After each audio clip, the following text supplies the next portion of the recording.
Good afternoon. Welcome to Suburban Homesteader, Wyoming, Arizona. If you don't know, I'm Sandy.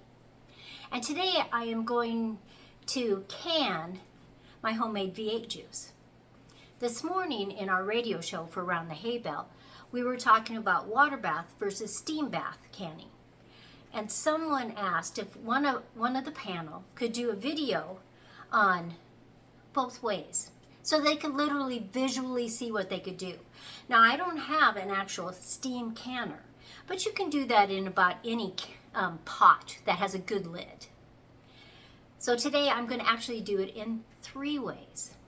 I'm going to put some of them in my water bath in my electric pressure canner, which has a water bath setting. So I'm going to do that. I am going to do my regular water bath, and then I'm going to do a steam bath. And I'm just going to show you how everything works and how long everything takes.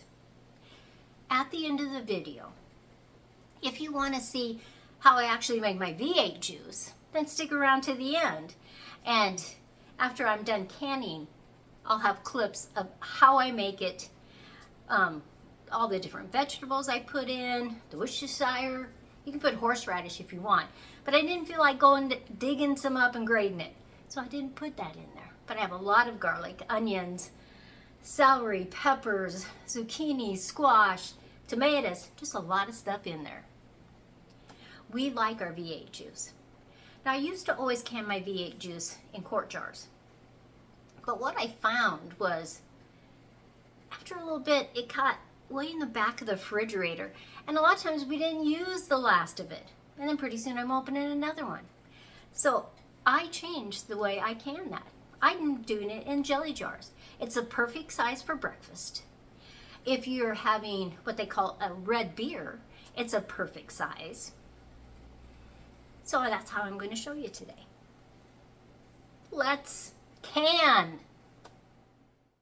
Here's my V8 juice. That's all ready.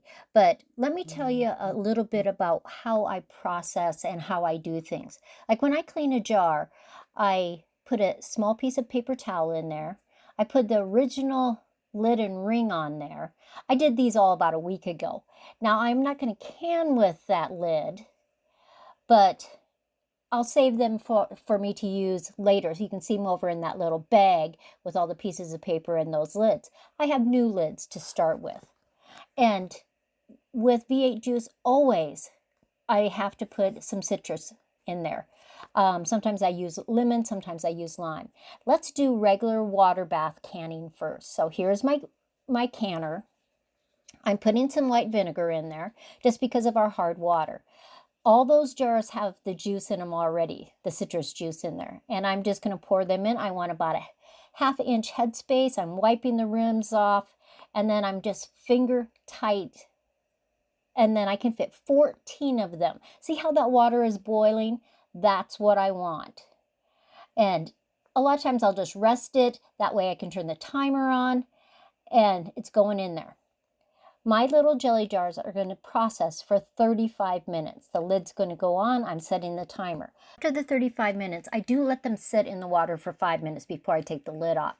And then I'm just going to start taking them out. I'm going to put them on a towel so that the water can seep down. Let's show you the difference in steam bath canning. I'm still using a canner, but I've turned that little rack that I usually put the jelly jars in upside down, and I've filled the water to that level.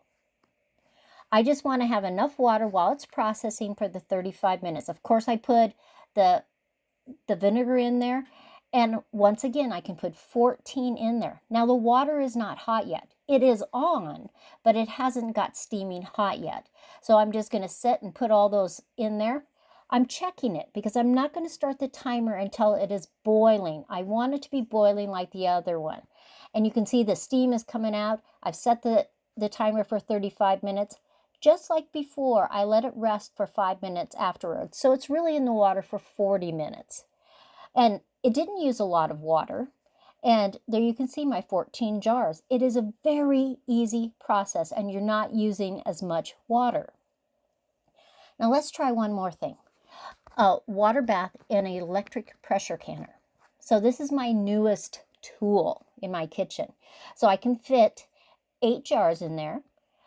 It's not on yet. I'm filling it up. You can see a full line. It makes it so that there's about an inch space on my jelly jars so that it's always submerged underwater. I'm going to put some white vinegar in there too. I'm shutting the lid. I'm putting it in the lock position. And I'm going to click water bath. That's just an option that mine has. Now I have to set mine at 35 minutes. Same as the other. Ugh, I went past it. That's just the way it works. When I get it to the 35, I am going to adjust the top. I want it on exhaust. I don't want it on airlock. And after 35 minutes, it will beep. It will turn off all by itself for me. And it flashes off. And then I have to wait for the steam to get released. It won't let you open it before then. After it's slowed way down, it will let me open it. And do be careful because it's hot, very hot. What your water bath canning is actually boiling at this point. And so just be careful when you take each jar out. And I like to set them on towels because there's always a lot of water around the jars. The processes on all 3 of them are fairly easy, really. I always put the white vinegar in mine, in the water, the outside water. We have really hard water. And what I've always found that even with jelly jars that aren't in there that long, when it dries, it has kind of a film around the outside. It doesn't affect what's inside. I just don't happen to like it. So the white vinegar fixes that. And you just put a little teeny bit in every time that you're canning, and it works perfect. Now, if you waited all through that and you want to see how I make my V8 juice, sometimes I should call it V12, V16, depends on what's in my garden at the time. Let me show you how I make that too. I have 2 stock pots, and right now they're filled with tomatoes, onions, and garlic. Everything from my garden. And I did put a little bit of water in the bottom. You can see I haven't peeled them or anything because they will go through a food mill.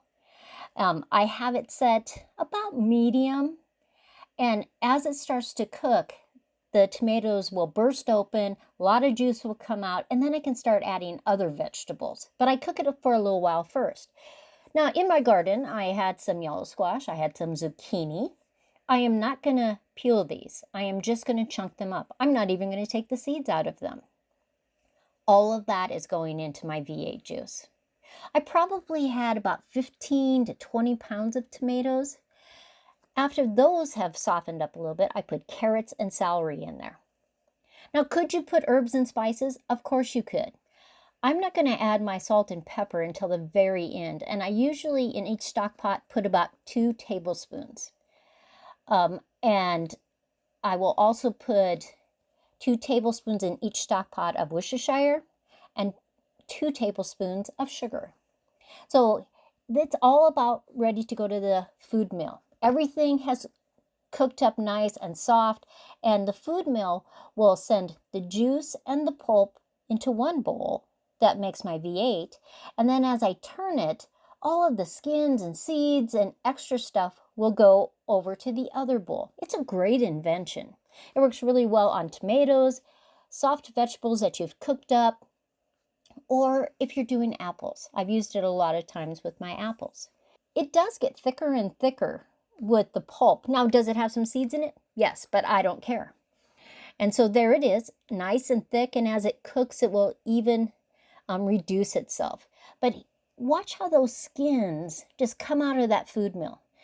It is amazing. I can dehydrate these and then grind them up to add to salads and soups in the wintertime. Thanks for sharing your afternoon with me. Always like, subscribe so that you know when I have a new video out. I'm on my way to South Dakota tomorrow. One of my daughters is coming into town. She lives in North Dakota. I'm so excited to see her. Everybody have a great, great weekend. We're praying for all you guys that are down in the hurricane area. Casey, my friend, I hope all is well. See you next time.